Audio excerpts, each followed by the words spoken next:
The blood came fast. Sloane Remington pressed her palm against the wound on her thigh, felt the hot pulse of arterial spray through her fingers. Shrapnel from the IED. 3 inches of jagged metal buried deep in muscle tissue. The tourniquet went on in 4 seconds flat. Muscle memory. Her hands knew what to do even as her vision blurred at the edges. 200 meters away, 3 Marines were dying. She could hear them over the radio. Staff Sergeant Beckett's voice tight with controlled panic. Master Chief Callum Hayes, steady as granite, reporting casualties. And underneath it all, the wet sound of a sucked chest wound. Someone drowning in their own blood, while the desert sun beat down without mercy. Doc, Beckett's voice crackled through her earpiece. We need you. Now.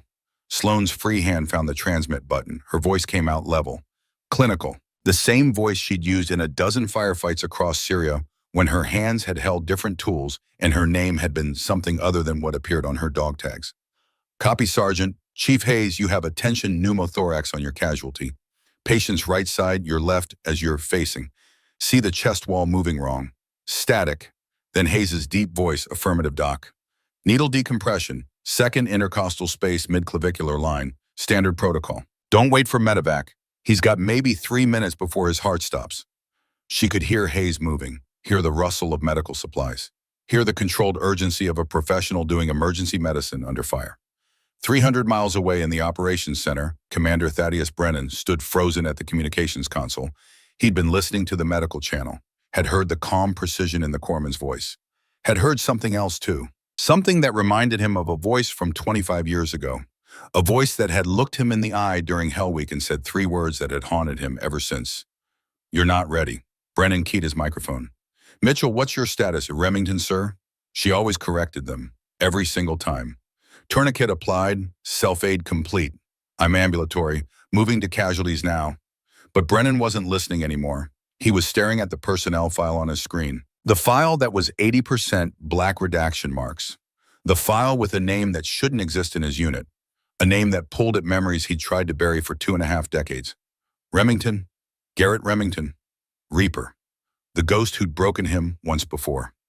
48 hours earlier, the desert had been quiet. Sloane sat in the medical tent under the white glare of LED lights, inventorying supplies with the methodical precision of someone who knew that counting wrong could cost lives. Hemostatic gauze, chest seals, combat application tourniquets rated for 250 pounds of pressure. The tools of her visible trade. Around her, the forward operating base hummed with the mechanical rhythm of military life. Generators, radio chatter. The distant thump of rotor blades as a helicopter lifted off from the landing zone. She was small. 5'4", 118 pounds. In her desert fatigues, she looked like someone's younger sister who'd wandered into the wrong recruitment office. Her dark hair was pulled back in a regulation bun. No makeup, no jewelry, nothing that wasn't strictly necessary. Her hands moved with quiet efficiency as she counted morphine auto-injectors. Counted once, counted twice. She always counted twice. The tent flap opened. Commander Brennan stepped inside, followed by the considerable bulk of Master Chief Hayes. Brennan was 52 years old with the weathered face of a man who'd spent 3 decades under the sun. His eyes were sharp and tired in equal measure. Hayes was 48, with shoulders like a linebacker and a voice like distant thunder. Between them, they had 43 years of military service. Remington. Brennan's eyes swept over her, taking in her youth, the quiet competence in the way she worked. Welcome to Marine Recon Platoon. Sloane stood, came to attention with the automatic precision of someone who'd done it 10,000 times. Sir? At ease. Chief Hayes will integrate you into the team. You come with high marks from your last posting. High marks. That's what they called 3 years of classified operations when they couldn't say what you'd really done. When the Syrian dust was still in your lungs and the call sign you'd used was burned in a CIA basement somewhere outside Langley. When the things you'd seen and done existed only in redacted files and the nightmares you didn't talk about. Thank you, sir. Brennan's eyes lingered on her face for a moment, searching for something, some ghost of recognition that he couldn't quite place. Then he nodded once and turned to leave. Hayes remained, his gray eyes thoughtful. Doc. The chief's voice was neutral, professional, the tone of a senior enlisted man sizing up a new member of his team. You ever work with recon before? No, Chief. It's different than regular Marine units. We move fast, we shoot straight, we don't stop for much of anything. You need to keep up. Can you do that? I will, Chief. Hayes studied her for a long moment. She could see the calculation in his eyes. The same calculation she'd seen 100 times in 100 different units. Too small, too young, too female. The mathematics of doubt that women in combat had to solve with actions instead of words. But Hayes just nodded. Gear up. Mission brief at 1600. Don't be late. I won't, Chief. The briefing room was all concrete and metal folding chairs. 12 Marines sat in casual poses that didn't match the alertness in their eyes. They had the lean, hard look of men who lived on the edge of violence and had learned to be comfortable there. Sloan took a seat in the back. Didn't make eye contact. That was the key to being invisible. Don't challenge, don't shrink, just exist in the middle space where people forget to look too closely. Staff Sergeant Marcus Beckett saw her anyway. We got ourselves a new corpsman, his voice carried across the room. Not hostile exactly, just loud, just marking territory. Looks like somebody's little sister wandered in from the PX. A few laughs rippled through the room, not cruel ones. Just the reflexive humor of men who lived with death every day and needed to make light of everything else to stay sane. Sloan didn't react, kept her eyes forward, kept her face neutral. She'd learned a long time ago that the fastest way to earn respect was to not need it, to just do the job and let the results speak. Brennan entered and the room snapped to attention with the synchronized precision of a well-oiled machine. Seats, he moved to the map on the wall. Syria-Iraq border region. Red zones marked in grease pencil. Areas of enemy activity highlighted in yellow. Their own position marked with a blue star. Intel indicates increased ISIS activity in Sector 7. We're running reconnaissance patrols, gathering information, staying sharp.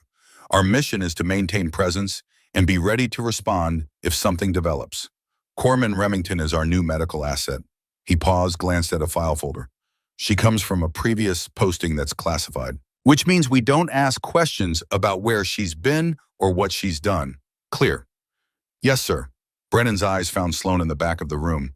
Doc, you qualified on the M4? Every corpsman was. Basic combat training, standard issue, but she could feel the weight of the question. The real question underneath about whether she could actually use it if things went bad. Yes, sir. Good, you'll carry one as secondary, but your primary job is keeping these Marines alive. Medical first, everything else second. Understood. Understood, sir. After the briefing, the Marines filtered out in ones and twos, talking quietly among themselves, making plans. Sloan remained in her seat, organizing her notes with the same precision she applied to everything else. She felt someone approach from her left, looked up. Beckett stood there with his arms crossed over his chest. Remington right. Yes, Sergeant. You ever actually see combat, Doc, real combat, not training exercises? The question was fair, reasonable even. She gave him the answer that was true enough without being the whole truth. Some, Sergeant. Some, Beckett nodded slowly, like he was chewing on the word, testing its weight. Well, out here it's not some, it's constant. Low level, but always there. You freeze up, people die. You understand that? I do, Sergeant. Good. He turned to leave, then stopped. Looked back over his shoulder. Also, real talk. Can you actually carry a 50-pound rug 12 miles in this heat? Because I've seen corpsmen before who look like you. They don't usually make it past the first patrol. Sloan met his eyes. Didn't blink. Didn't look away. I'll make it, Sergeant. Something shifted in Beckett's expression. Not respect. Not yet. But maybe the beginning of a possibility that she might surprise him. We'll see, Doc. We'll see. The next morning dawned hot and bright. Sloan found herself walking past the weapons range on her way to the medical supply depot. She hadn't planned to stop, hadn't planned to watch, but her feet slowed of their own accord when she heard the distinctive crack of rifle fire. Through the chain-link fence, she watched the Marines run shooting drills. Beckett was coaching a young lance corporal named Riker, 23 years old, fresh-faced in a way that wouldn't last long out here. Baby-faced and eager, and still convinced he was immortal. Breathe, Riker. You're jerking the trigger like you're trying to yank it off. Another shot. Wide right by at least 6 inches at 100 meters. Squeeze, don't pull. Gentle. Like you're trying not to wake it up. Like it's a sleeping baby and you don't want to startle it. Sloane's fingers twitched at her side. She caught the movement, forced her hand still, shoved it into her pocket. But something in her chest had tightened. She could see that Riker's stance was fundamentally wrong. Weight too far forward. Elbow canted up instead of tucked. Breathing all wrong, the same mistakes she'd made at 14 before her father had corrected them with patient hands and a voice that never needed to raise itself to make a point stick. Aim small, miss small, sweetheart. If you aim at a man, you might miss the man. But if you aim at a button on his shirt, you might miss the button, but you'll hit the man. She turned away before anyone noticed her watching, before anyone saw the knowledge in her eyes, before anyone asked questions she couldn't answer without opening doors that needed to stay closed. Chief Hayes noticed anyway. He found her an hour later in the medical tent, knocked on the tent pole even though the flap was open and he could have just walked in. "Doctor, got a minute?" "Of course, Chief." Hayes stepped inside. He moved like a man who'd spent his whole life being too big for rooms. Careful, economical, aware of his own mass and the space it occupied. "Saw you at the range this morning." "Just passing through, Chief." "Uh-huh." Hayes's eyes were gray and quiet and saw more than most people wanted them to see. "You shoot, Doc." The question hung in the air between them, loaded with implications. Sloan kept her hands busy organizing supplies, didn't look up, didn't meet his eyes. "Qualified on the M9 and M4, Chief. Standard issue, like everyone else." "That's not what I asked." Her hands paused for just a second, a tiny hesitation that Hayes caught and filed away. "I know how to shoot, Chief." "Who taught you?" Now she did look up. Hayes was watching her with something that wasn't quite suspicion, more like recognition, like he'd seen something in her that reminded him of someone else, someone from his past. "My father, Chief." Hayes nodded slowly. Didn't ask for more details. Didn't push. But his eyes lingered on her hands, on the calluses on her fingertips that didn't come from medical work alone, on the unconscious way her fingers had twitched when she'd watched Riker shoot. "Good to know, Doc. Good to know." The days blurred together after that. Desert heat and routine, morning sick call, afternoon training, evening inventory. The rhythm of military life that was the same everywhere from Afghanistan to Germany to right here on the Syrian border. Sloan fell into it easily, too easily, like slipping into an old coat that still fit perfectly despite years in storage. The Marines watched her, tested her, not with malice, just with the natural skepticism of men who'd seen people fail before and didn't want to invest emotional energy in someone who might not last. On the third day, they ran a conditioning ruck march, 12 miles in full gear, 50 pounds of equipment in 100-degree heat, the kind of exercise designed to identify weaknesses and break the people who didn't belong.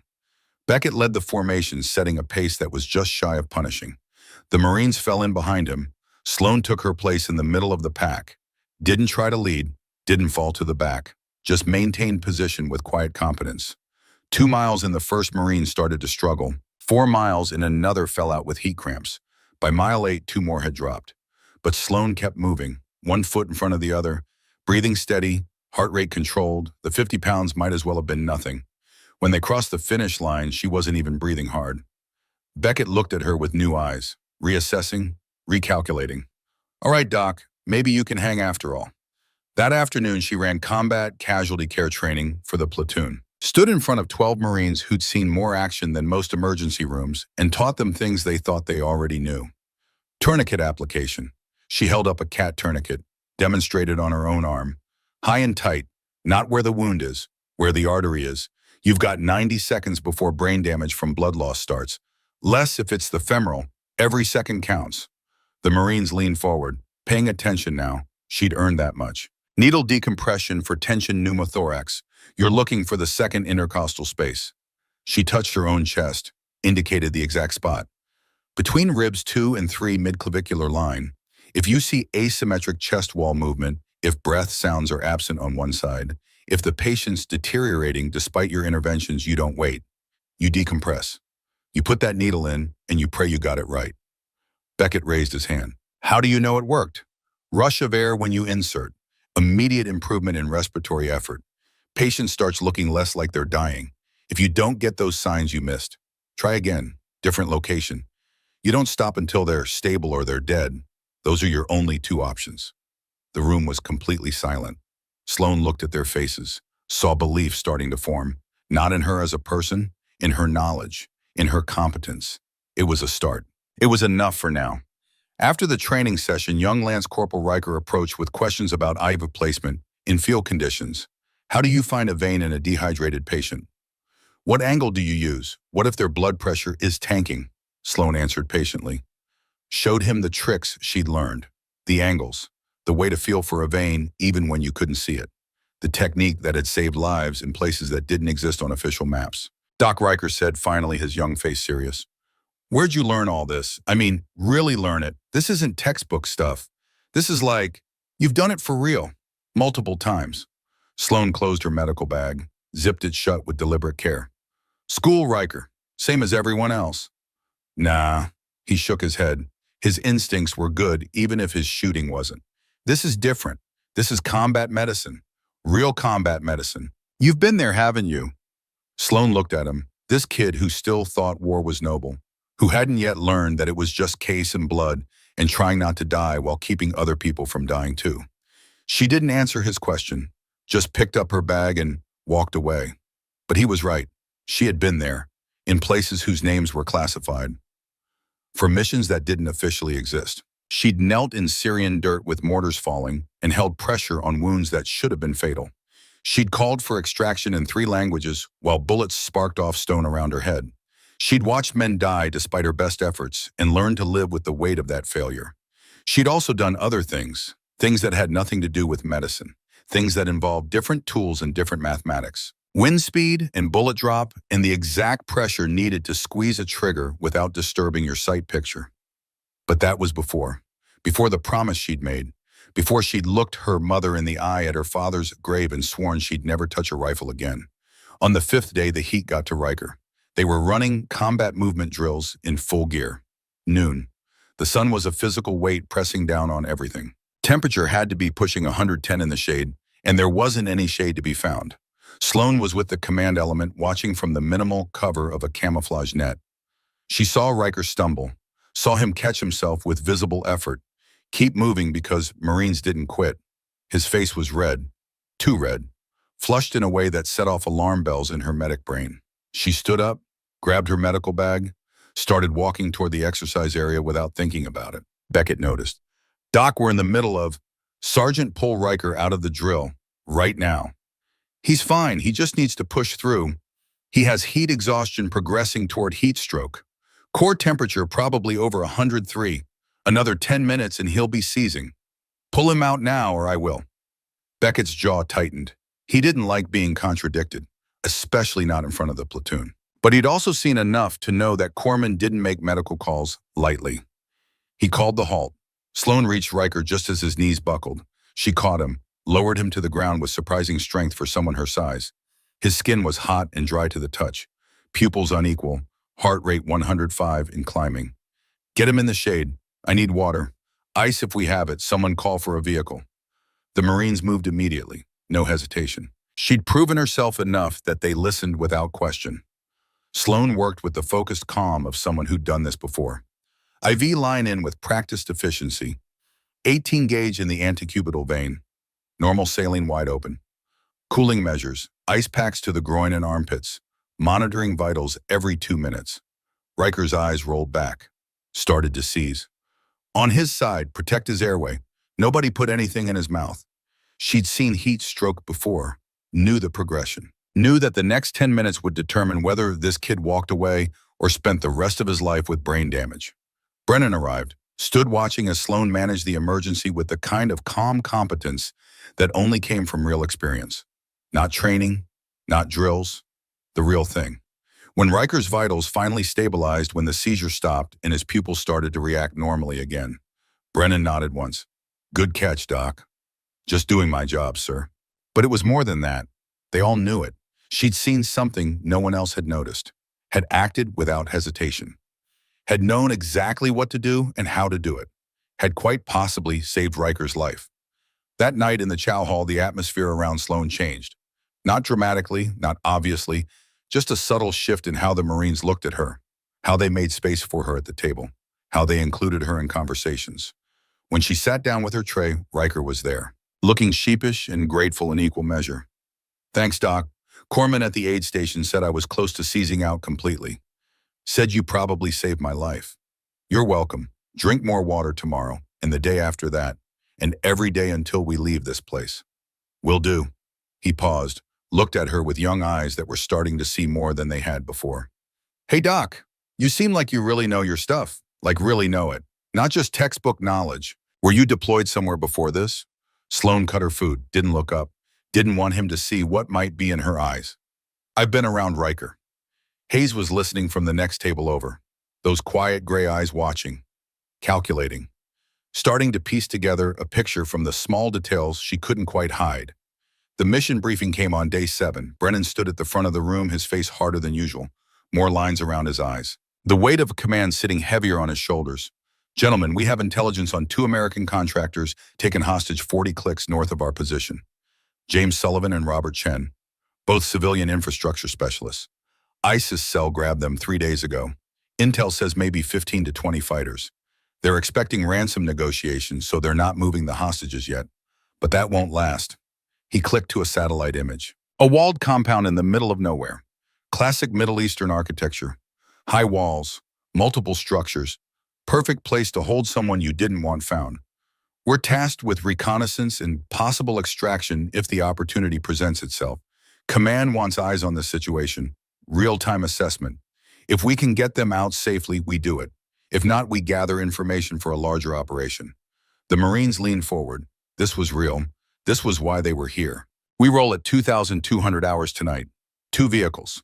Alpha team hits the compound for close reconnaissance. Bravo maintains outer perimeter security. Charlie element is rear security and medical support. Brennan's eyes found Sloan. Remington, you're with Charlie, Beckett, Riker, and 2 others. Your job is to stay back and be ready if we need you. Crystal clear. Clear, sir. After the briefing, Sloan returned to her tent, sat on her cot, pulled her personal bag from under the frame and extracted a photograph she kept wrapped in plastic. 3 people in front of a Montana landscape. Mountains in the background. Big sky above. A man, a woman, and a girl of 16. The man was tall, broad-shouldered, the kind of presence that filled a room even in a photograph. Garrett Remington, Reaper. The SEAL who'd made her who she was. The woman was elegant, dark-haired, smiling but with worry in her eyes. The worry that never quite left when you loved a warrior. The girl held a rifle. Remington 700, custom stock. The same rifle her father had carried. The rifle she'd learned on. The rifle that now sat in an armory somewhere waiting. Sloan traced her father's face with one finger. Remembered his voice. Remembered the lessons. Remembered everything he'd taught her about precision and patience and the mathematics of impossible shots. She put the photograph away. Began checking her medical gear with obsessive thoroughness. Every supply, every medication, every piece of equipment that might mean the difference between life and death. At 2,200 hours, 2 Humvees rolled out of the base. Sloan sat in the second vehicle, medical bag at her feet, M4 rifle across her lap. She'd never fired it. Not in combat, not since she'd made the promise to her mother. But she kept it clean and maintained because that's what professionals did. Beckett drove. Riker rode shotgun. 2 other Marines in back with Sloan. Nobody spoke. The only sound was the engine and the rattle of equipment in the night wind coming through the open windows. 40 kilometers. 90 minutes of rough terrain, driving without lights using night vision. The desert was a study in blacks and grays through the green glow of NVGs. They stopped 2 kilometers from the target, dismounted in silence. The teams organized with the practiced efficiency of men who'd done this 100 times before. Alpha team Brennan Hayes and 6 Marines moved forward into the darkness, weapons ready, advancing on the compound where 2 Americans waited for rescue or death. Bravo team took up perimeter positions. Overwatch. Security, the outer ring. Charlie element stayed with the vehicles, waiting. Sloan checked her medical supplies one more time, made sure everything was ready, made sure she could find anything she needed in the dark. Beckett checked his watch. 30 minutes to objective, then we wait. The radio crackled softly, Hayes' voice whisper quiet. Alpha at phase line, proceeding to target. More waiting. Sloan counted her heartbeats, 60 per minute, resting rate. Years of training had made it automatic. No matter what was happening around her, her body stayed calm, ready. 10 minutes later, Alpha at compound, beginning reconnaissance. Sloan could picture it, the team moving through darkness, approaching the walls, using mirrors to look over, counting hostiles, locating the hostages, building a picture. 5 minutes of silence. Then the world exploded. The flash lit up the northern horizon like lightning. The sound came a second later. A deep, tearing boom that rattled in the chest. IED, big one. IED, IED, Alpha taking fire. The radio erupted with voices, shouting. Automatic weapons fire in the background. The distinct crack of AK-47s, the deeper boom of American rifles returning fire. Brennan's voice cut through the chaos. Bravo suppress the north wall. Alpha fall back to rally point. Then Hayes, his calm voice tight with urgency. Two down, sucking chest wound on one. Possible femoral bleed on the other. We need Doc. We need her now. Beckett grabbed the radio, started to respond, started to say they couldn't, that it was too hot, that Commander had said to stay back. But Sloan was already moving, had grabbed her medical bag, was running toward the sound of gunfire before anyone could stop her. Doc, Beckett shouted after her. Commander said she didn't stop, couldn't stop. Two Marines were bleeding out 200 meters away. Nothing else mattered. Not orders, not safety, not the promise she'd made to stay out of combat. Only the mission, only the lives that needed saving. She ran through the darkness with 70 pounds of gear and the certainty that this was what she'd been trained for. This was why her father had taught her. This was why she existed. To save lives when seconds mattered and hesitation meant death. The 200 meters felt like 2 miles. Full sprint through soft sand, medical bag pounding against her back, 70 pounds that tried to drag her down with every step. She could hear the firefight ahead getting louder. Machine gun fire, the sharp crack of rifles, the deeper thump of grenades. She reached Alpha's position behind a low stone wall, found them pinned down, muzzle flashes in the darkness, incoming fire sparking off stone and kicking up sand. And on the ground behind the wall, 2 Marines down. Sloan dropped beside the first one. Combat mindset kicked in. Triage training, assess the worst injury first, save the most savable. Chest wound, blood bubbling from a hole between his ribs. Every breath pushed more blood out.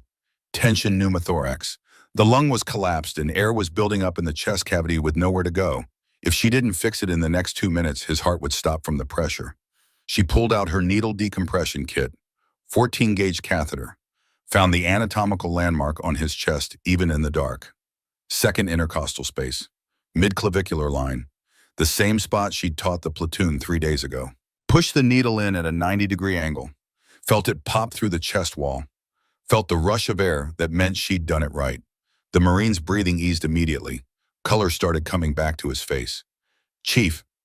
She handed Hayes a chest seal without looking away from her patient. Apply this. Keep pressure. Don't let air get back in. Hayes took it. His hands were steady despite the bullets flying overhead. Got it, Doc. Second Marine, leg wound. Tourniquet already applied by someone, but blood was still pumping out. Dark arterial blood, femoral artery. The kind of wound that killed you in 90 seconds if it wasn't controlled. Sloan ripped open her medical pack, grabbed hemostatic gauze, the expensive stuff, the combat gauze that cost $40 per package and was worth every penny when someone was bleeding to death. She packed the wound, shoved the gauze deep into the hole in his leg where the artery was torn, held pressure with both hands, counted to 3 minutes. The longest 3 minutes of her life while bullets cracked overhead and the firefight raged around her. The bleeding slowed, then stopped. Stable. She grabbed her radio, keyed the mic. 2 casualties stabilized. 1 pneumothorax decompressed, 1 femoral hemorrhage controlled.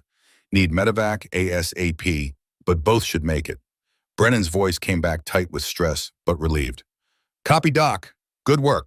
Medevac is 20 minutes out. Can they hold that long? Sloan checked both Marines. Vitals, breathing, color. They were stable. Not good, but stable. Affirmative, sir. They'll make it. That's when she saw him, 400 meters out, on top of a low building that overlooked their position. A silhouette against the stars. A man with a rifle. Not just any rifle. Long rifle. Sniper configuration. The distinctive profile of someone who knew what they were doing. And he was aiming directly at Commander Brennan's position. Sloan's mind went into a different mode. Not medical. Not the corpsman who saved lives. Something older. Something her father had trained into her from age 10 to 18 on a Montana rifle range. Wind speed. Distance. Trajectory. The mathematics of death delivered at long range. The calculations came automatically. Unbidden. A skill set she'd sworn never to use again.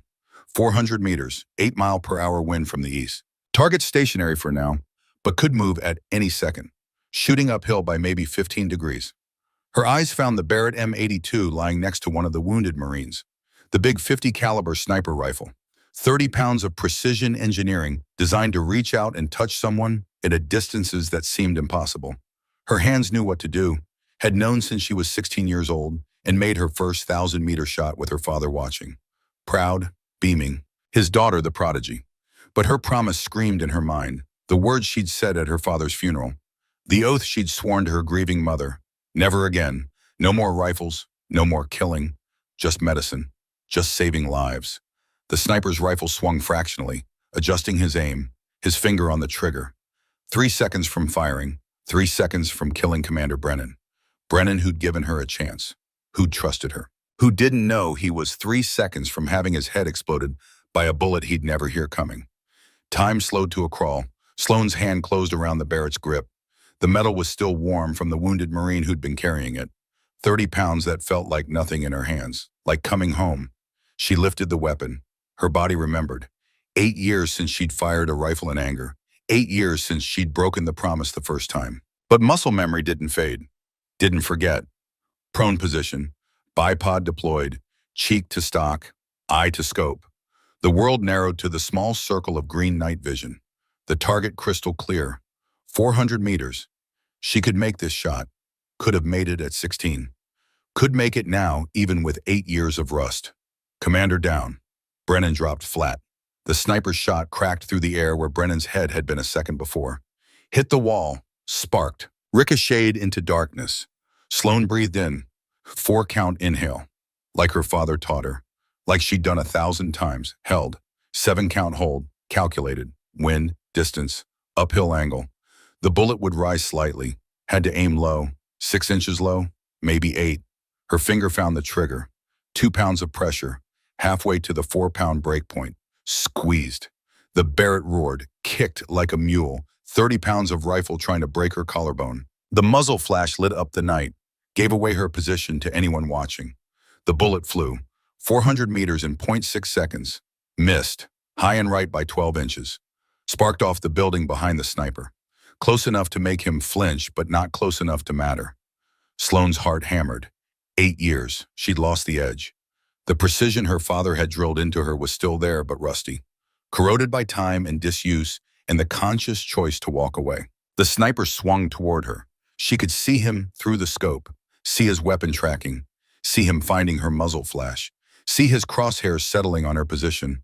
No time to think, no time to remember the promise or the funeral or her mother's tears. Only time to do what her father had taught her all those years ago in Montana. Breathe out. 8-count exhale. Slow. Controlled. Let the heartbeat slow. Find the space between the beats where the rifle was perfectly still. Aim small, miss small, sweetheart. If you aim at a man, you might miss the man. But if you aim at a button on his shirt, you might miss the button, but you'll hit the man. Her finger touched the trigger like glass. Like something precious and fragile, like waking something gently from sleep. Squeeze, don't pull, don't jerk. Just increase pressure until the rifle decides to fire on its own. The Barrett spoke again. 400 meters, 0.6 seconds of flight time. This time the bullet flew true. Center mass, exactly where she'd aimed. The sniper fell, dropped his rifle, tumbled from the rooftop. For 3 full heartbeats, nothing moved. The entire firefight seemed to freeze. Every Marine staring at her, at the rifle, at the building 400 meters away where a body was falling, at the impossibility of what they just witnessed. Sloane lowered the Barrett, set it down carefully next to the wounded Marine. Her hands were shaking now, adrenaline. And something else, the weight of a broken promise. The knowledge that she'd just crossed a line she'd sworn never to cross again. She looked up, met Brennan's eyes across 10 meters of darkness. The commander's face was completely white, his mouth hanging open. But no words came out. He just stared at her like she'd materialized from his nightmares. Finally, Beckett's voice broke the silence. Barely a whisper, shocked. What the actual hell? Sloane stood, picked up her medical bag. Her voice came out steady, professional, the same calm tone she'd used 1,000 times in 1,000 emergencies. Casualties are stable, sir. Request permission to move them to the vehicles for medevac extraction. But nobody was listening. They were all staring at her, at the rifle, at the rooftop 400 meters away, at the proof that their quiet small corpsman was something else entirely, something they hadn't seen coming, something that didn't fit into the neat boxes of their understanding.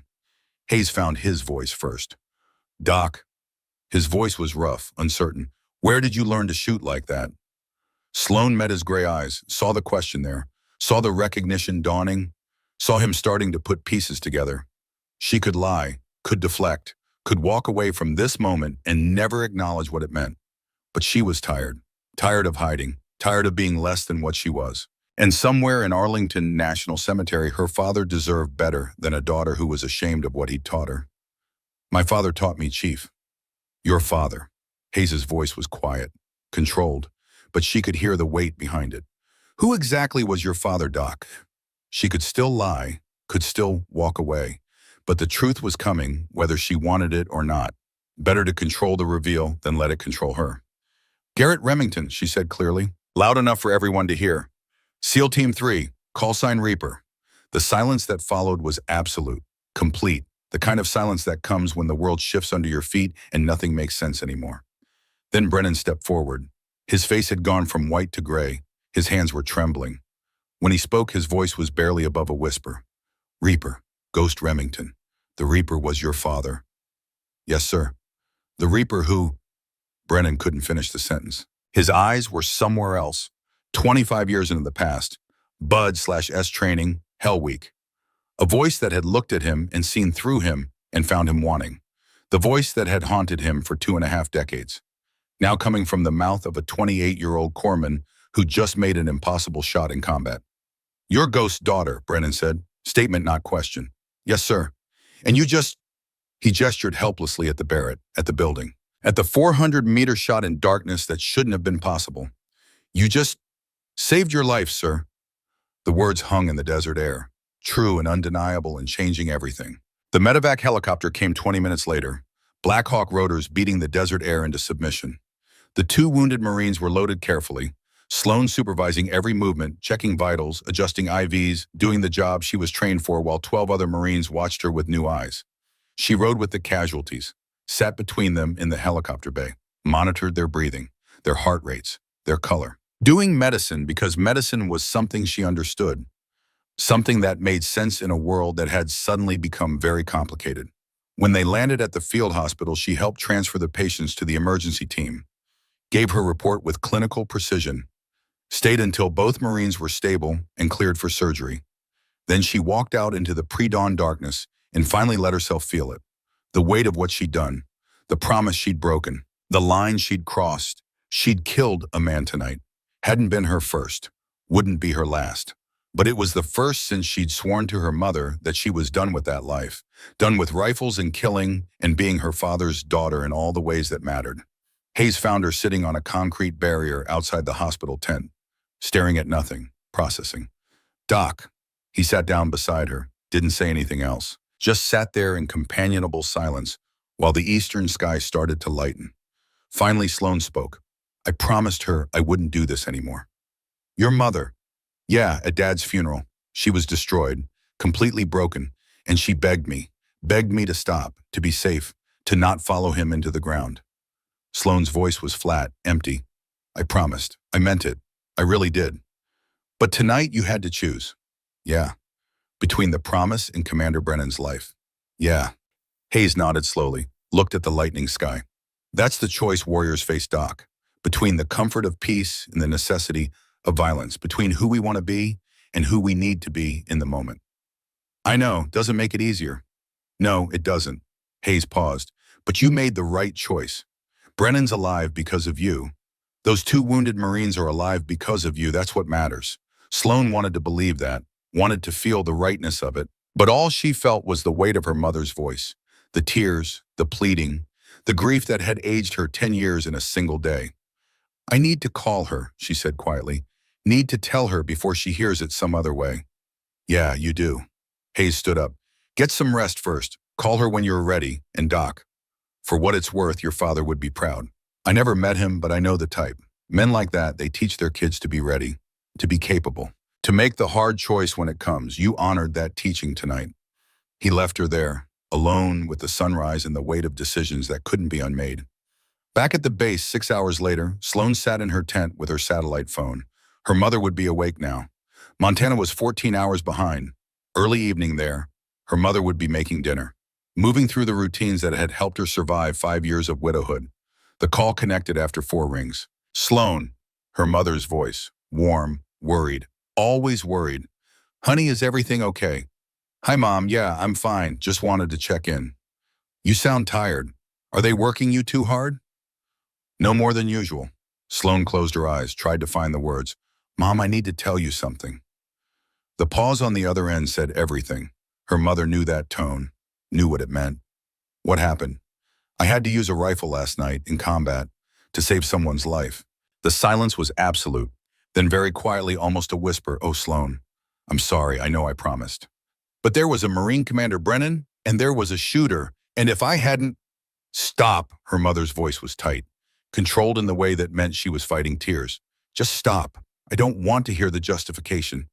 Don't want to hear about duty or necessity or how someone would have died. I know all that. Your father used those same words 100 times. Mom, your father did the same thing, Sloan, every single time. It was necessary. It was important.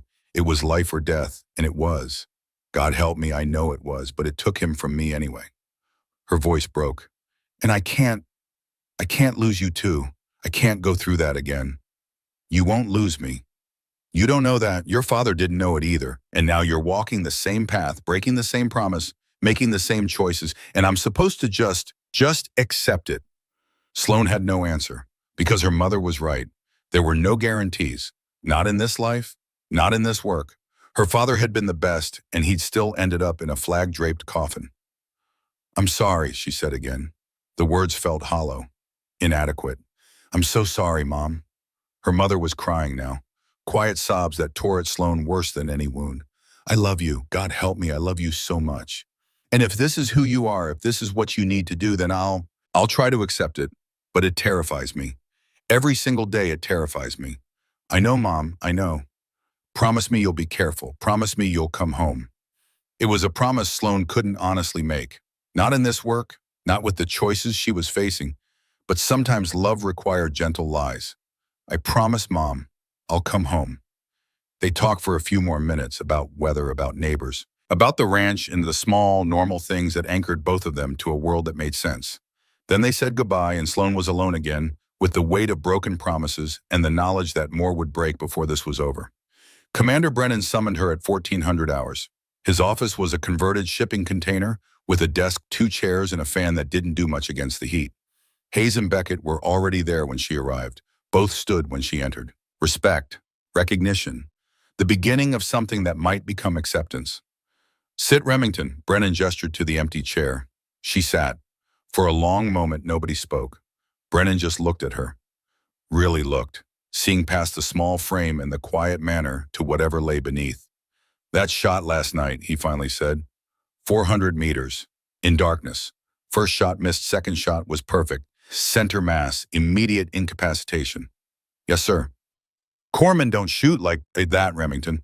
No, sir, they don't. So I need you to explain something to me, because right now nothing about you makes sense. Brennan leaned forward. Your file is 80% redacted. You show up as a corpsman, but you shoot like a Tier 1 operator. And your last name, he paused, swallowed.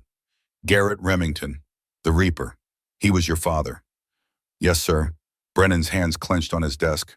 I knew him 25 years ago. I was 27, thought I was God's gift to warfare, signed up for SEAL training.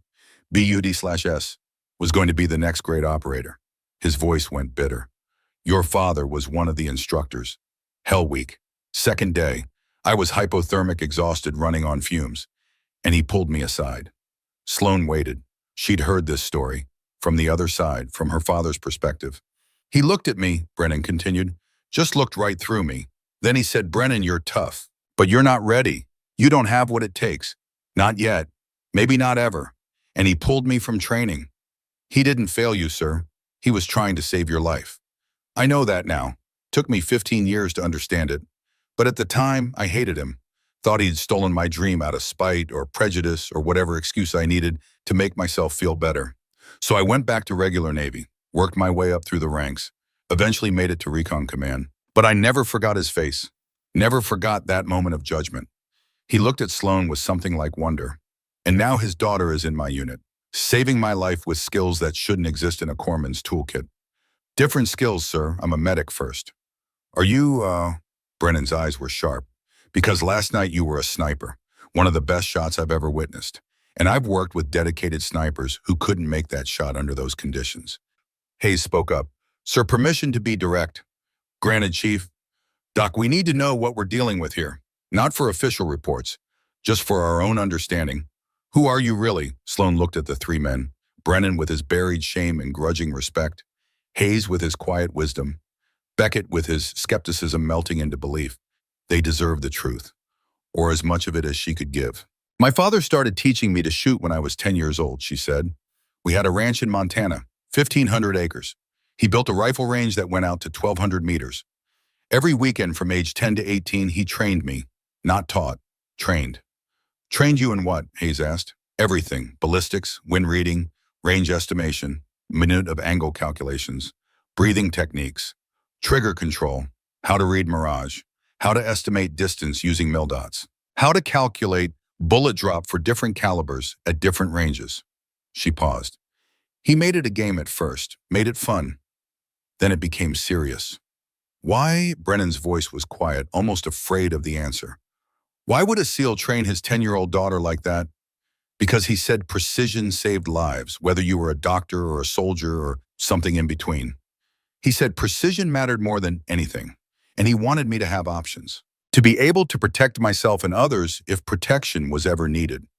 Sloane's hands rested on her knees, steady, calm, betraying nothing of the emotions underneath. When I was 16, he took me hunting. Elk season up in the high country. We tracked one for 3 days through snow and cold. Finally got a shot opportunity. 840 meters, 20-mile-per-hour crosswind, uphill angle of 30 degrees. Elk was moving. She looked at Beckett. He let me take the shot. Did you make it? Beckett's voice was soft, respectful. Clean kill, one shot, dropped in its tracks. No pride in her voice, just fact. Dad said that was the day I graduated. Said I could hit anything I could see clearly enough to aim at. Hayes nodded slowly. And then you joined the Navy. Not right away. Went to college first. Pre-med. Wanted to be a trauma surgeon. Save lives in hospitals. Keep my hands clean. She smiled without humor. But after 2 years, I got recruited. Did some work overseas. Eventually ended up as a corpsman because it was the closest thing to what I really wanted to be. What work overseas? Brennan pressed. But his tone said he already knew. Sloan met his eyes. The kind that doesn't exist on paper, sir. The kind that gets redacted from files. CIA Special Activities Division. She didn't confirm or deny, just held his gaze. How long? 3 years, Syria mostly. Some Iraq, some other places whose names I can't say. She paused. Came back stateside 8 months ago. Requested reassignment to conventional forces. Wanted to be just a medic. Wanted to keep a promise I'd made. What promise? Hayes asked gently. This was the hard part, the part that mattered. Sloan looked at her hands, saw the calluses, the scars, the evidence of a life lived on edges. My father died 5 years ago, Afghanistan. His team was running a classified operation near the Pakistan border, intelligence gathering. Something went wrong. IED got their convoy, killed 3 SEALs instantly. Dad survived long enough to call for help, but... She stopped, breathed, continued. He didn't make it to extraction. Bled out before the helicopters arrived. The office was completely silent. Even the fan seemed to quiet. I was in Syria when it happened. Deep cover. Couldn't come home.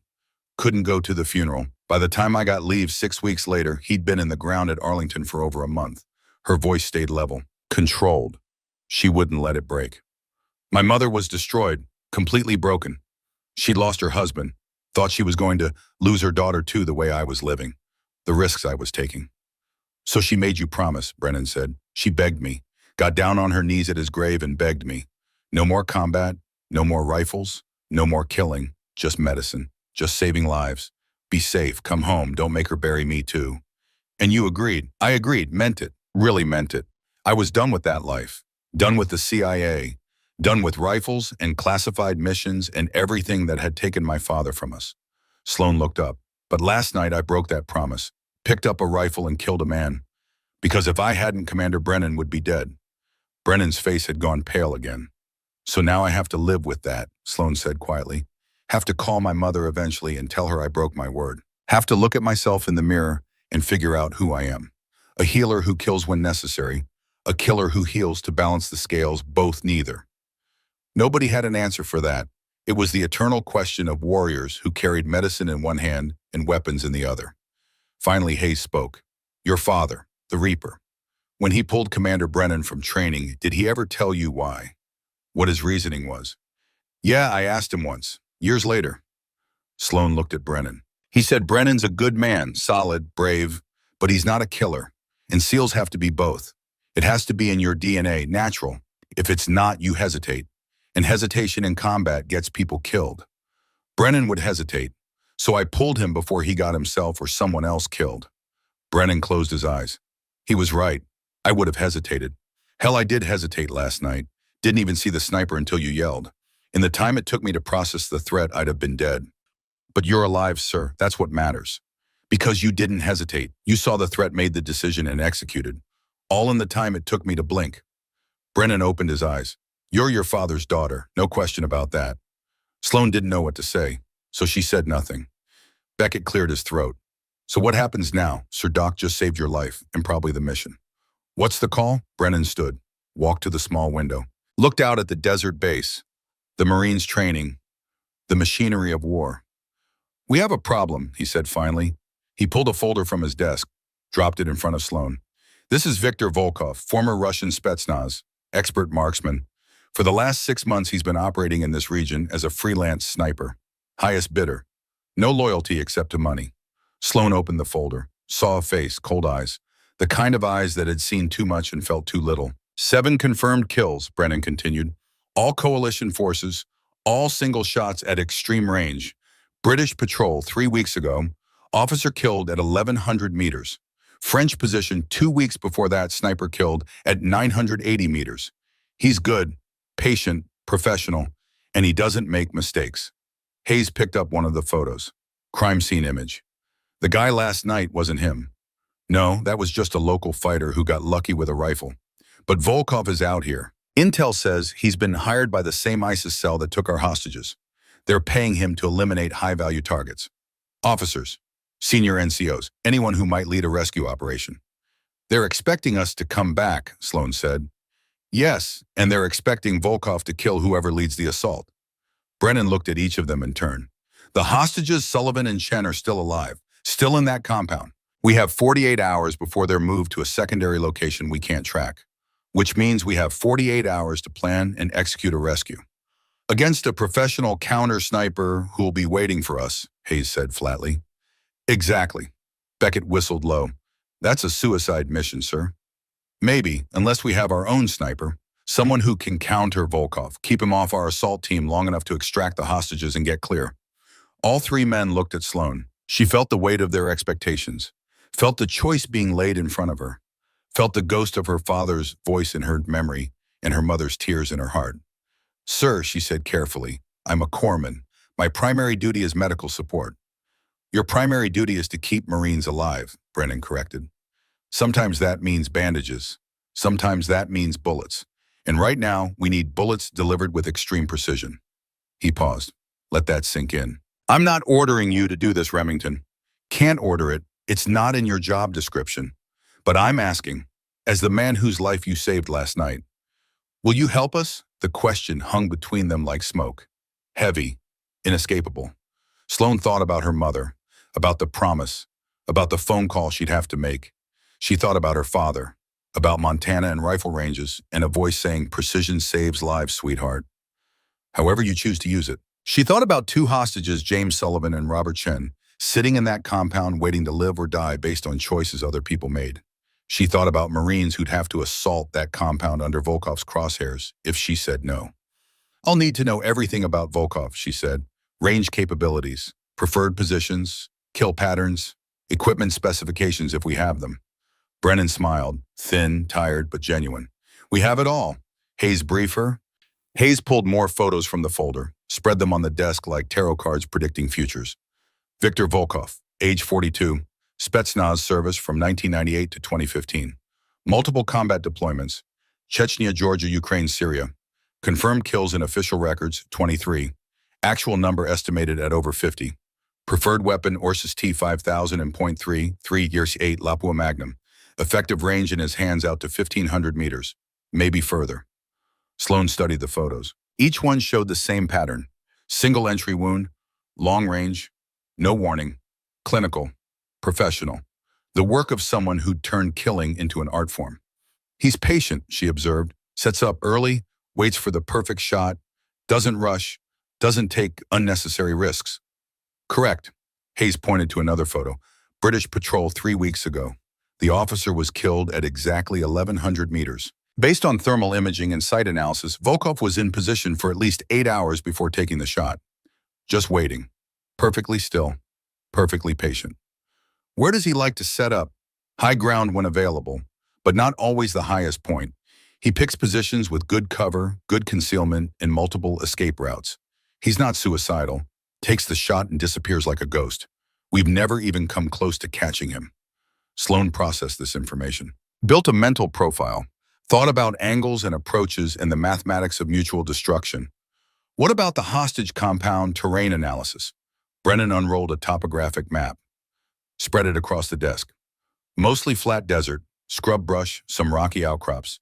But here, he pointed, northeast side, ridgeline 800 meters out. Good elevation, clear sight lines to the compound and all approach routes. That's where he'll be, Sloan said with complete certainty. Or somewhere very close. He'll want to cover the most likely assault vectors. Agreed, we didn't, which means you need to be somewhere else. Somewhere unexpected. Sloan traced the map with one finger, calculating, thinking like a sniper, like her father had taught her. Here, southwest side. This wadi, lower elevation than his position, but if I'm prone in the depression, I can see his likely hide sites. And he won't be looking that direction because it's not a natural sniper position. It's too low, too exposed, which makes it perfect. Range to his probable position, Hayes asked. Sloan measured carefully with her fingers against the map scale. Approximately 1,200 meters, maybe 1,250 depending on exactly where he sets up. Beckett shook his head. Doc, that's one hell of a long shot, especially if he's dug in and camouflaged. I know, Sergeant, but it's doable, with the right rifle in the right conditions. We have an M24, Brennan said. Army sniper weapon system. Remington 700 action, 7.62 NATO. Should be effective out to 1,200 meters in the right hands. Are your hands the right ones, Doc? Hayes asked quietly. Sloan met his gray eyes, saw the question beneath the question, saw him asking if she could really do this.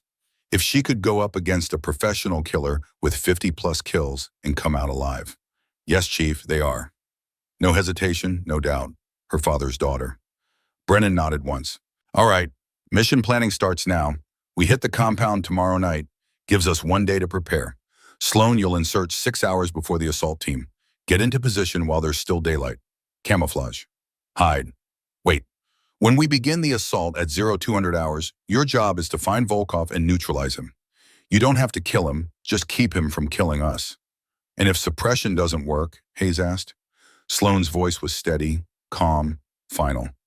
Then I kill him, Chief. Just like that. Just like that. The briefing broke up after another hour of detailed planning. Assault routes, timelines, contingencies, the complex choreography of violence that was modern military operations. Sloan returned to her tent, sat on her cot, pulled out the photograph again, her father, her mother, herself at 16 with a rifle. 3 people frozen in a moment of happiness before everything changed. She traced her father's face with one finger. Wished she could ask him what to do. Wished she could hear his voice one more time. But the dead didn't speak, and the living had to make their own choices. Her phone buzzed. Text message from her mother. I'm sorry I got upset. I love you. Be safe. Please. Sloan typed back, love you too, Mom. I promise I'll be careful. She hit send.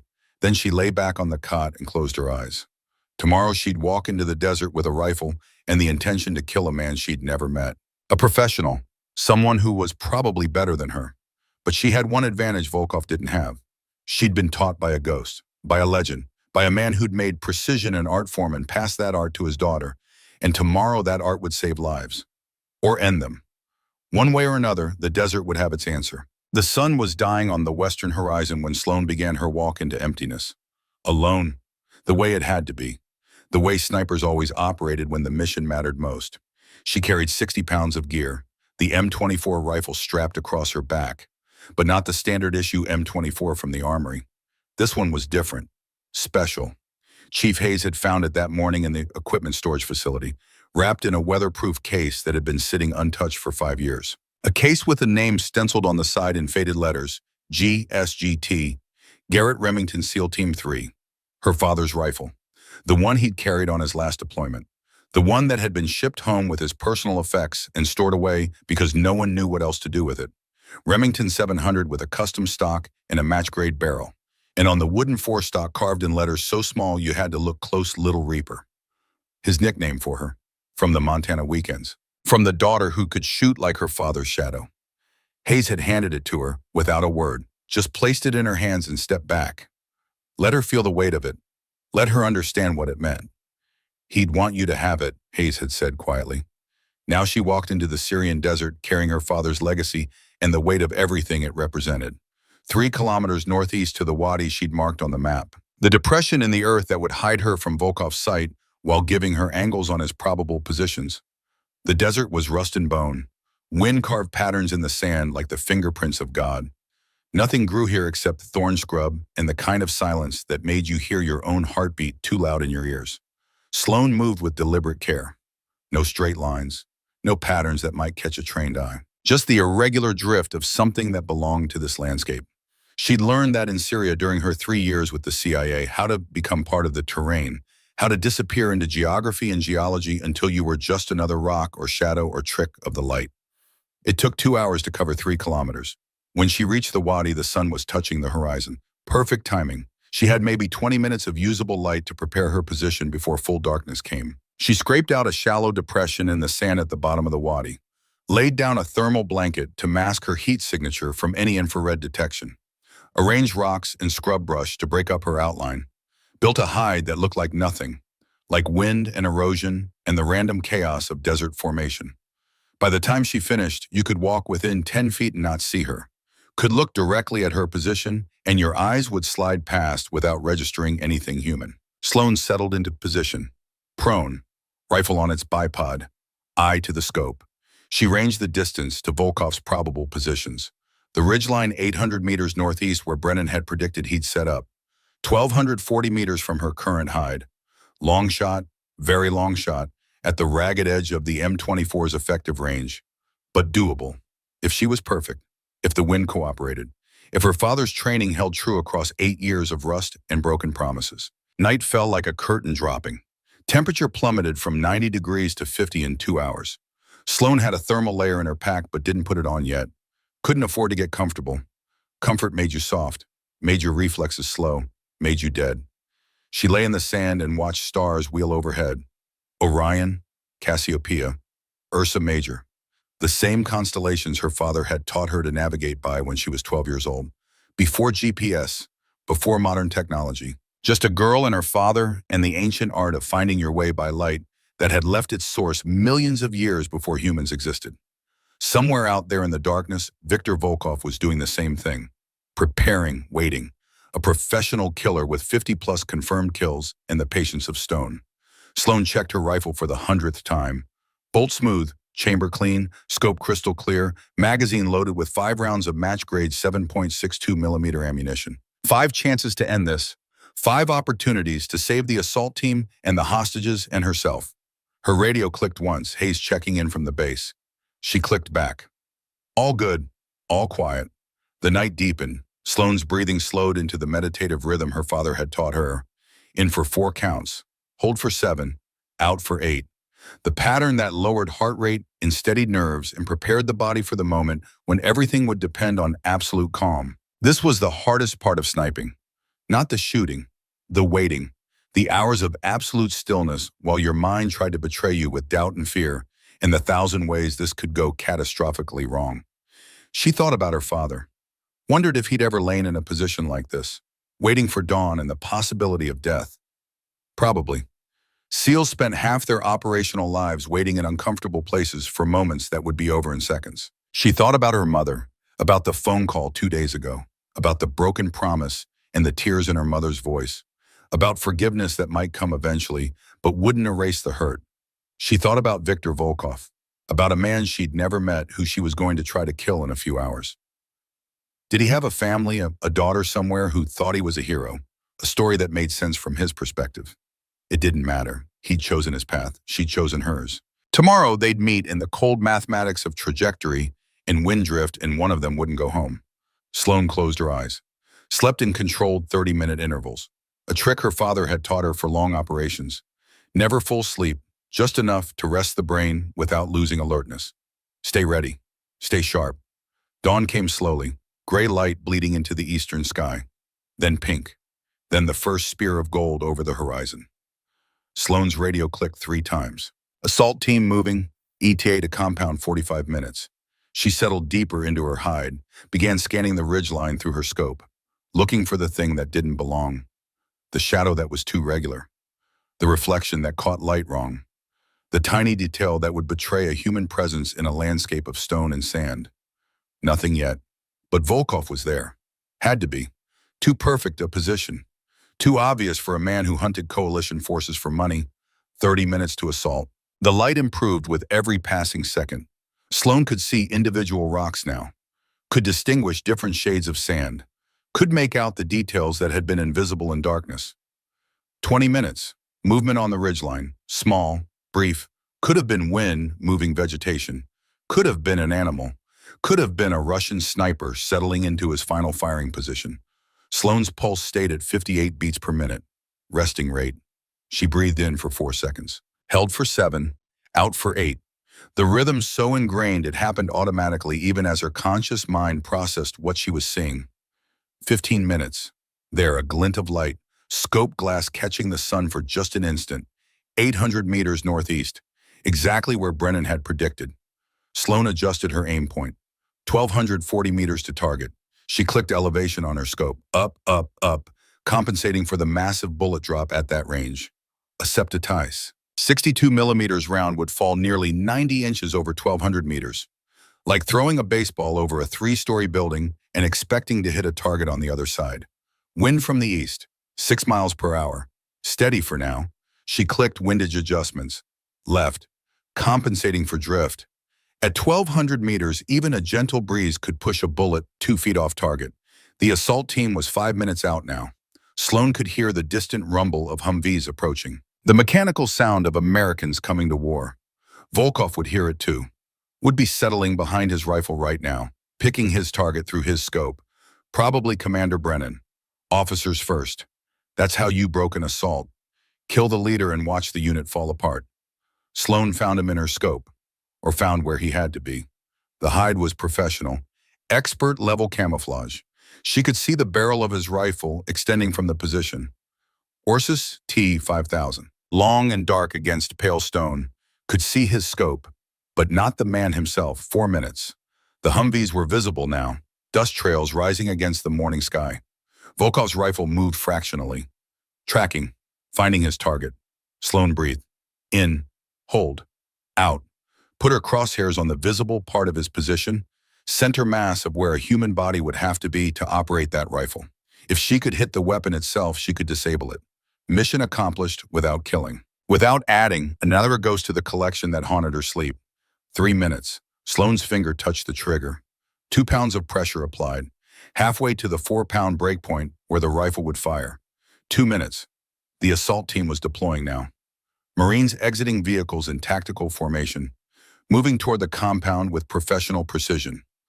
Beautiful in its coordination, deadly in its intent. Volkov's rifle steadied. He'd found his shot. 1 minute. Sloane squeezed, smooth as silk, gentle as a prayer, the way her father had taught her 1,000 times on the Montana range. The M24 roared. Recoil punched her shoulder. The scope lost the target in the violent jump of firing. She cycled the bolt, fast, mechanical, ejected the spent brass and chambered a fresh round. Found the target again in her scope. Miss. Her round had impacted 10 feet from Volkov's position. Close enough to spray him with rock fragments and warn him someone was shooting back. Not close enough to matter. His rifle swung toward her. Fast, professional. He'd tracked her muzzle flash through his scope, had found her position in the time it took her to cycle the bolt. Sloane's mind went ice cold. Pure calculation. No fear. No time for fear. She'd misjudged the wind. It wasn't 6 miles per hour, it was 9, maybe 10. The correction came automatically. Years of training asserting itself. Volkov's scope was a black circle pointed directly at her position, pointed at her soul. She clicked windage. Left. More. Breathed. Squeezed. The world exploded. Not her rifle. His. Volkov had fired first. Had acquired her. Had sent a .338 Lapua Magnum round screaming across 1,200 meters at 2,800 feet per second. Sloane felt the impact before she heard the sound. Her left shoulder. Massive punch like being hit with a baseball bat swung by a giant. The M24 fell from her grip. She rolled instinctively. Got off the X, moved or died. The fundamental truth of being shot at. Pain came in waves after the initial impact. White-hot agony radiating from shoulder to fingertips to the base of her skull. Through and through wound, she could tell without looking. Entry wound front, exit wound back. The distinctive burn of a bullet passing completely through flesh. Her right hand found her medical pack. Muscle memory, training overriding pain. She pulled out hemostatic gauze. No tourniquet for this. Tourniquets were for limbs. This needed packing. She shoved gauze into the entry wound with her right hand. Bit down on a scream that tried to escape. Packed it tight. Pushed it deep. The exit wound was worse. Bigger. Ragged. The bullet had tumbled on its way through. More gauze. More pressure. More pain that tried to gray out her vision. Her hand found a morphine injector. 5 milligrams, not the full 10. Needed to stay functional. Needed to fight. Jammed it into her thigh through her fatigues. The pain receded to manageable levels. Not gone. Never gone. But controlled enough to think. To move. To act. Somewhere in the distance, gunfire erupted. The assault team had engaged. They were moving on the compound now. Volkov would be tracking them, looking for his next kill. She had to move. Had to get back in the fight. Sloane reached for the M24 with her right hand. Left arm was useless. Hanging limp. Maybe the bone was intact. Maybe not. Didn't matter right now. Getting into prone position one-handed was impossible. Physics and anatomy made it impossible. She'd have to shoot from a modified stance. Sitting. Braced against a rock. Using the stone as a rest for the rifle.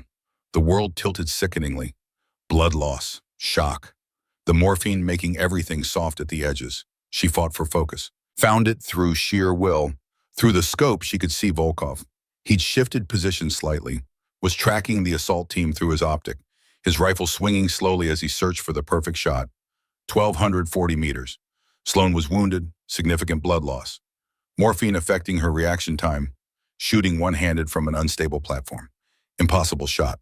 Her father's voice echoed in her memory, clear as if he was standing beside her. There's no such thing as impossible, sweetheart. Only difficult. And difficult is what we train for. Difficult is where we live. She wedged the rifle against the rock. Right hand on the grip, left arm useless at her side. Cheek to stock, eye to scope. Breathed in, hold out. Found Volkov in the reticle. He was more exposed now. Had gotten confident after hitting her. Thought she was done. Thought he'd eliminated the threat. Mistake. Sloane calculated. Wind, distance. Her own compromised condition. Blood loss affecting her vision. Morphine slowing her processing speed by maybe 3%. The unstable shooting position adding variables she couldn't fully control. She compensated for all of it. Clicked elevation. Windage. Found the center point between what her brain knew and what her body could deliver. The assault team was breaching the compound now. 30 seconds until they were fully exposed. 30 seconds until Volkov would kill someone. 20 seconds. Sloane's heartbeat was 65. Elevated from stress and injury and blood loss. She waited for the space between beats. Found it. 15 seconds. Volkov's finger tightened on his trigger. She could see it through the scope. See the tension in his body. The commitment to the shot. 10 seconds. Sloane squeezed her trigger. The M24 bucked against her injured shoulder. Pain exploded through her entire left side. White and blinding and trying to drag her into unconsciousness. She fought it. Stayed conscious through will alone. Stayed aware long enough to see through the scope. Watched the bullet fly. Could almost see it. 1.8 seconds of flight time. 1,240 meters of empty air and wind and the universe's tendency toward chaos. The bullet dropped in its arc. Carried on the wind. Fought gravity every inch of the way. Found Viktor Volkov. Center mass. through the chest. Exactly where she'd aimed despite the wound and the morphine and the impossible distance. He fell, dropped his rifle, tried to crawl but couldn't, went still, dead or dying. Either way, no longer a threat. The assault team breached the compound. Sloan could hear it over the radio through the fog of pain and medication. Hostiles down, hostages secured, Sullivan and Cheyenne alive and unharmed, all Marines accounted for, mission complete. She let the rifle fall, sat back against the rock. Her left shoulder was on fire despite the morphine. Blood had soaked through the packing. She'd need a medevac soon. Needed a hospital. Needed surgery and recovery time measured in weeks. But they'd done it. The hostages were safe. The Marines were alive. Volkov was dead. Precision had saved lives. Just like her father always said it would. Sloan keyed her radio with her right hand, voice weak but clear. Hayes, mission complete. Volkov is down. Confirmed kill. I'm hit, shoulder. Need extraction. Static, then Hayes' voice tight with concern. Copy Doc. Medevac inbound. ETA 15 minutes. Stay with us. Not planning to go anywhere, Chief. She wasn't going to die here. Refused to. Her mother had lost her father. Wasn't going to lose her daughter, too. Sloan pulled out another pressure bandage, one-handed. Awkward, difficult, but she managed. Got it over the wound, applied pressure with her right hand, squeezed, held. The helicopter came 18 minutes later. Black Hawk, the most beautiful sound in the world. Rotors beating salvation into the desert air.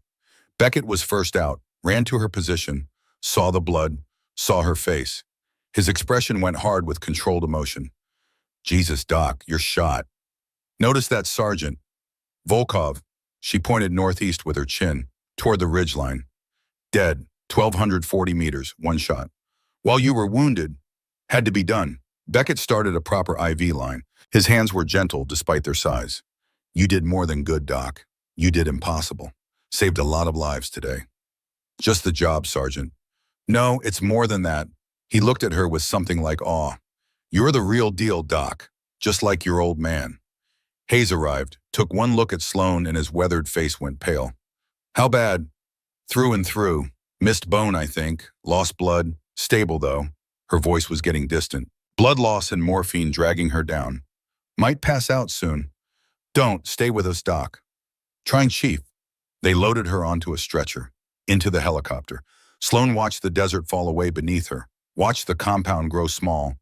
Watched the ridgeline where Volkov had died become just another feature in an endless landscape. One sniper. One battlefield. She'd won. But victory tasted like copper and felt like drowning in slow motion. The hospital was morphine dreams and white light.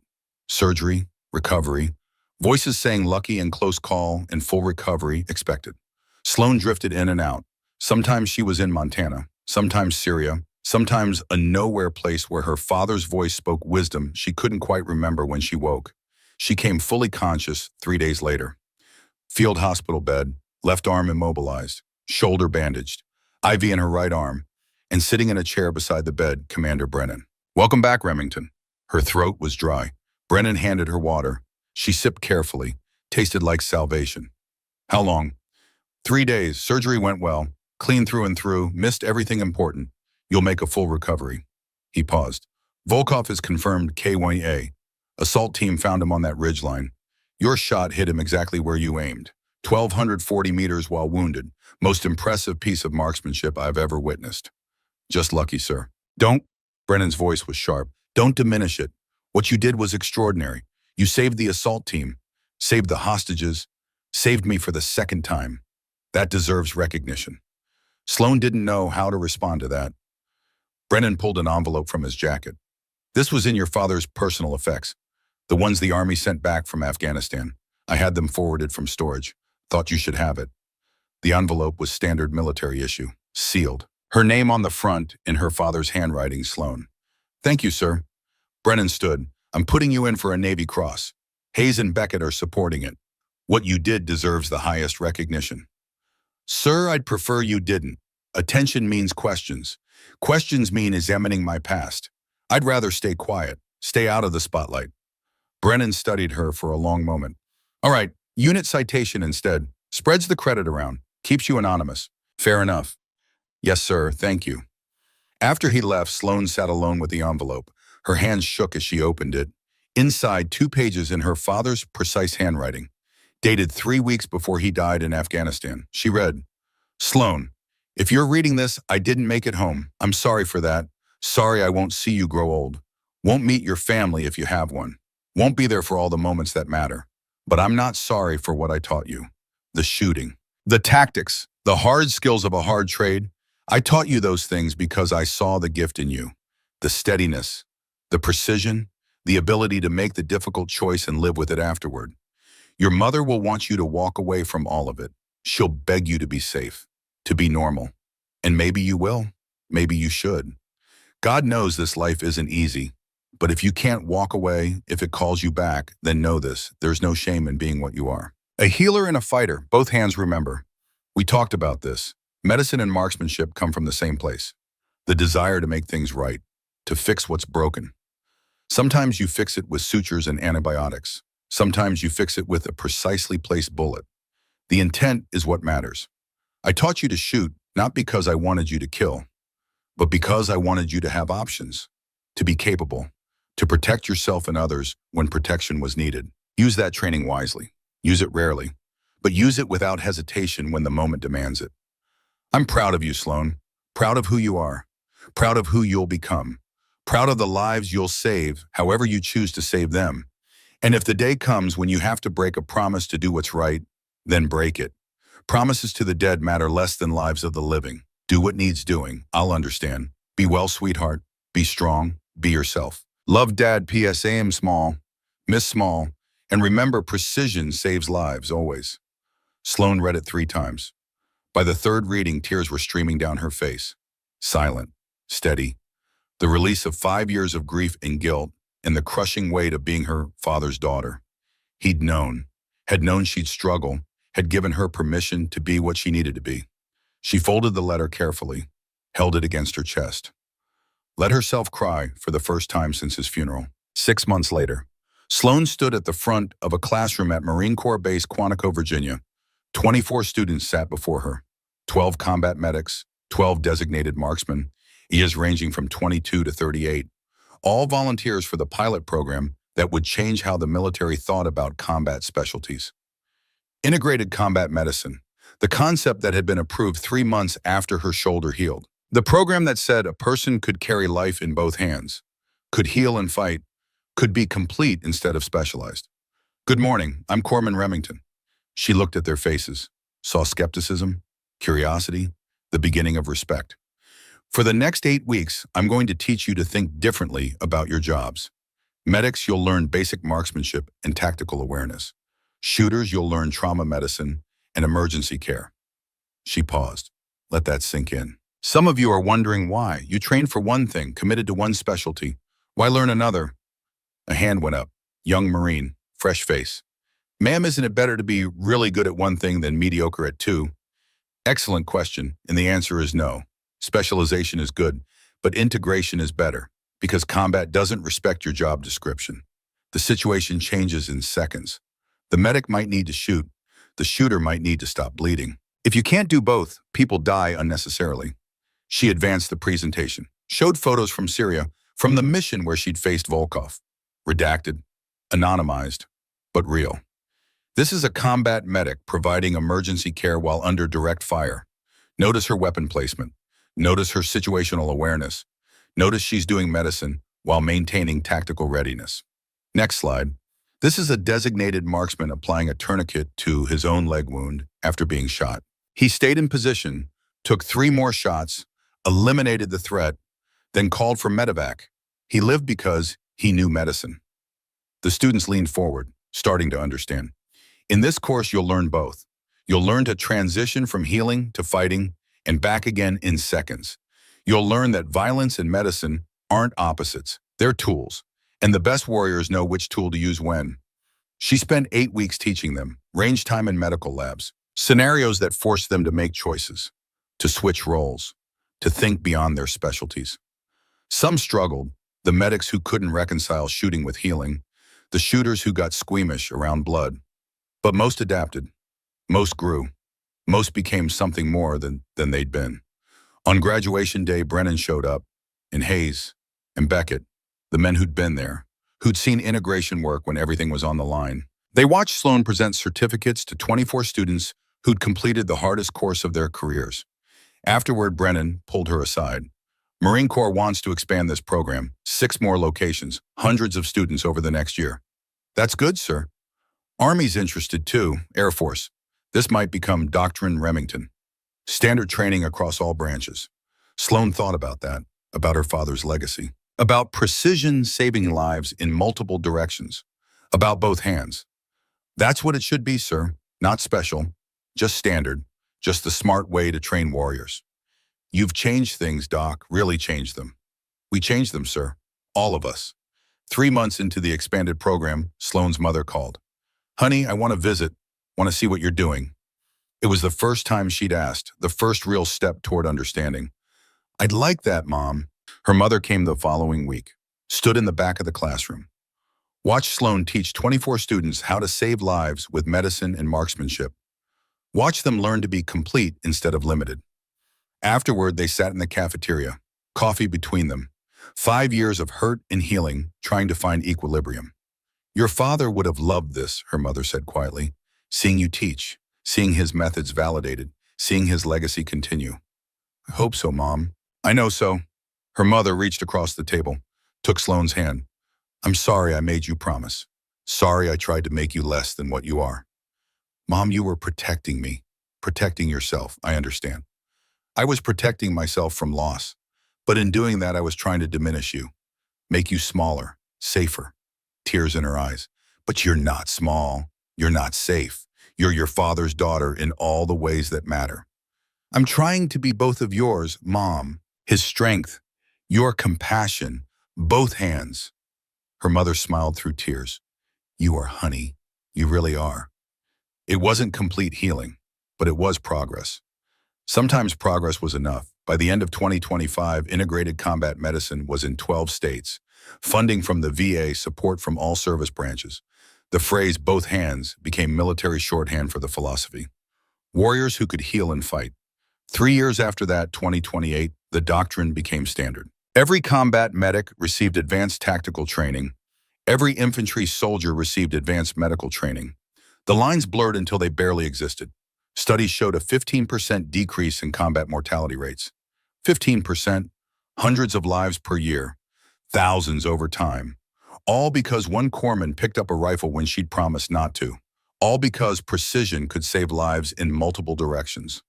Sloan stood in Montana in the spring of 2028, 4 years after the mission where she'd faced Volkov and found herself. At her father's grave in the small cemetery outside town, the headstone was simple. Garrett Reaper Remington, SEAL Team 3, husband, father, hero. She placed fresh flowers, knelt in the grass. The wind carried the smell of pine and earth and the promise of mountain summer. Hi, Dad. Sorry it's been a while. The stone offered no reply, but she felt his presence anyway. Always did here. The program's going well. We've trained over 2,000 students now. The Marines are calling it the Remington method. I told them to stop, but you know how the military is. Once they name something, it sticks. She smiled. Mom's doing better. We talk every week now. She came to Quantico, saw what we're doing. I think she finally understands why I couldn't walk away. Why I had to be both things, healer and warrior. Your daughter and hers. A bird called from the trees. Sloan looked up, watched it circle in thermals. I got new orders yesterday. Deployment, back to the Middle East.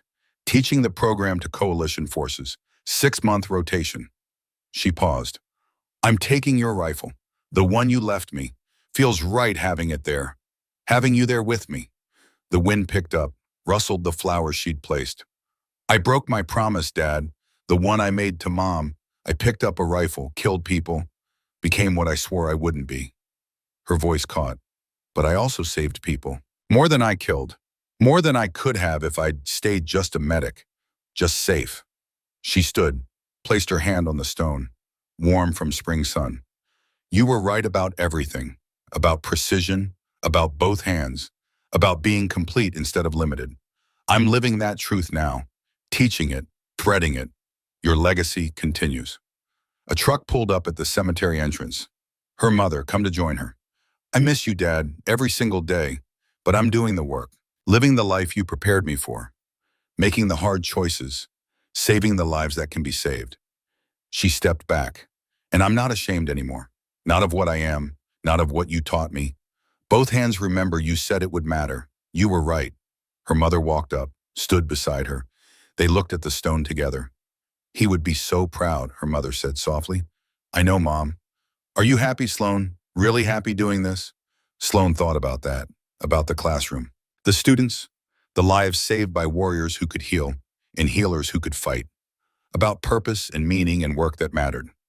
Yes, she said honestly, I am. Her mother took her hand, squeezed. They stood together in silence, mother and daughter, widow and orphan, both learning to honor the man they'd lost by living fully instead of safely. The sun climbed higher. Sloan would leave tomorrow for Quantico, then overseas, then wherever the mission took her. But tonight she was home, under Montana sky, in the place where her father had taught her to shoot and to live, and to understand that some gifts came with weight, but also with purpose. She stood on the porch of the ranch house that evening, looked at the stars emerging in the darkening sky, the same stars she'd watched from Syrian desert, the same constellations her father had taught her. Somewhere out there, someone was learning the Remington method, learning to carry life in both hands, learning that precision saved lives, whether delivered through a needle or a rifle scope. The legacy continued, spreading, growing, changing how warriors thought about their purpose. Sloan smiled, went inside. Tomorrow would come soon enough, and she'd be ready. Both hands, always both hands.